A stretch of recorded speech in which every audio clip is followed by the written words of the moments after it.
حضرت امام حسین رضی اللہ تعالیٰ عنہ نے یزید کی بیعت سے انکار کیا، اور اس میں ہمارے لیے سیکھنے کی یہ بات ہے کہ ہم کبھی بھی کسی ظالم کے ہاتھ پہ بیعت نہ کریں۔ یہ جو مصلی کی امامت ہے، میں اپنے اس جملوں پہ آپ کی توجہ چاہوں گا۔ یہ جو مصلی کی امامت ہے، یہ امامت صغرا ہے، چھوٹی امامت ہے، اور یہ تخت و تاج کی امامت جو ہے یہ امامت کبریٰ ہے، بڑی امامت ہے۔ ہم چھوٹی امامت کے بارے میں تو اتنے حساس ہیں کہ اگر کسی کے پاؤں کی انگلیاں بھی اٹھ جائیں تو ہم اس کے پیچھے کہتے نماز نہیں ہوگی۔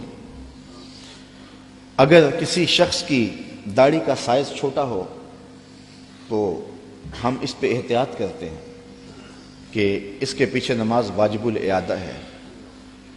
تو یہاں تو داڑھی کا سائز اور انگلیوں کا لگنا اور اٹھنا بھی دیکھتے ہیں کہ نماز ہے، تو امامت صغرا میں ہماری یہ احتیاط ہے، اور جہاں امامت کبریٰ کا معاملہ آئے وہاں آنکھیں بند کر کے بیٹھ جائیں۔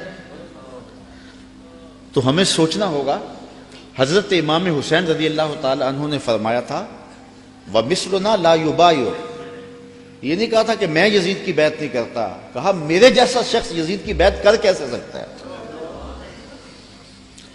یزید فاسق مولن تھا، یزید شراب پیتا تھا، مسلمانوں کا قاتل تھا، فاجر تھا، اور امام حسین رضی اللہ تعالی عنہ کی پرورش آغوش نبوت میں ہوئی تھی۔ تو یزید کے ناپاک ہاتھ میں امام کا ہاتھ کیسے آ سکتا تھا؟ لوگ سر بچانے کے لیے ہاتھ دے دیتے ہیں، اور امام نے ہاتھ بچانے کے لیے سر دے دیا۔ اور تاریخ کربلا کی پڑھیں، آپ کو نیزوں کے اوپر سر نظر آئیں گے، آپ کو گھوڑوں کی ٹاپوں پہ روندے جانے والے لاشوں کا تذکرہ ملے گا، لیکن امام کے ہاتھوں کا ذکر آپ کو کہیں نہیں ملے گا۔ امام کا سر نیزے کی نوک پہ تھا، لاشیں گھوڑوں نے رون دیے، امام کے ہاتھ کدھر گئے؟ شاید قدرت نے اٹھا لیے ہوں کہ کوئی یزیدی امام کا کٹا ہوا ہاتھ نہ اٹھا لے، اور پھر یزید اس ہاتھ کو اپنے ہاتھ میں ڈال کر کے کہے چلو اس طرح ہی صحیح، امام کا ہاتھ تو میرے ہاتھ میں آ گیا۔ امام کی عظمت کا پہرا رب نے دیا، اور ان کی آبرو کا پہرا رب نے دیا۔ امام حسین کا کٹا ہوا ہاتھ بھی یزید کے ہاتھ میں نہیں آیا، اور اس ہاتھ کو بچانے کے لیے مدینہ چھوڑا۔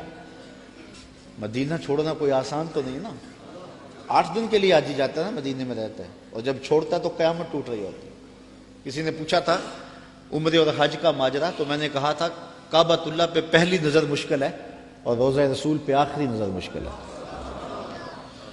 تو 8 دن رہنے کے بعد وہاں سے پلٹنا قیامت ہوتا ہے۔ اور جس نے زندگی مدینے میں گزاری ہے، جو پیدا مدینے میں ہوا، جس کے گھر کا دروازہ مسجد نبوی کے اندر کھلتا ہو، جس کا مسکن اور مولد مدینہ ہو، تو اپنی فکر کی آبیاری کے لیے اور یزید سے اپنے ہاتھ کو بچانے کے لیے آپ نے وہ شہر مدینہ بھی چھوڑا، شہر خوبہ بھی چھوڑا، پھر مکہ المکرمہ بھی چھوڑا۔ اگر حضرت امام حسین رضی اللہ تعالیٰ عنہ کا مدعا سلطنت کا حصول ہوتا تو اتنے تھوڑے لوگوں کے ساتھ آپ کبھی بھی سفر نہ کریں۔ ٹوٹل 145 افراد ہیں، بچوں اور خواتین کے سمیت، اور سارا مدینہ آپ کا مرید ہے۔ طرمہ بن عدی بن حاتم راستے میں ملتا ہے تو 30,000 کا لشکر آپ کی پشت پہ کھڑا ہونے کا اندیا دیتا ہے۔ آپ فرماتے مجھے یہ بھی قبول نہیں ہے۔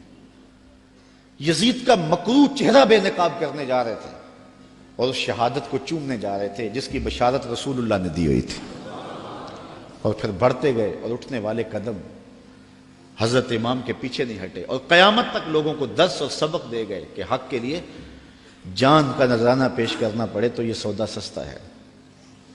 آج دین کی قدریں پامال ہوں اور ہم ڈھب سے بات بھی نہ کر سکیں، تو میں پوچھتا ہوں کیا حجرہ فاطمہ سے بڑی بھی کوئی خانقاہ ہو سکتی ہے؟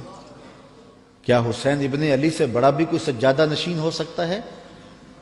تو جب انہوں نے حق کے لیے اپنا سب کچھ لٹا دیا، تو مجھے اور آپ کو اپنی زندگی کی ایک ایک ساتھ کو دین کے لیے پیش کر دینا ہو۔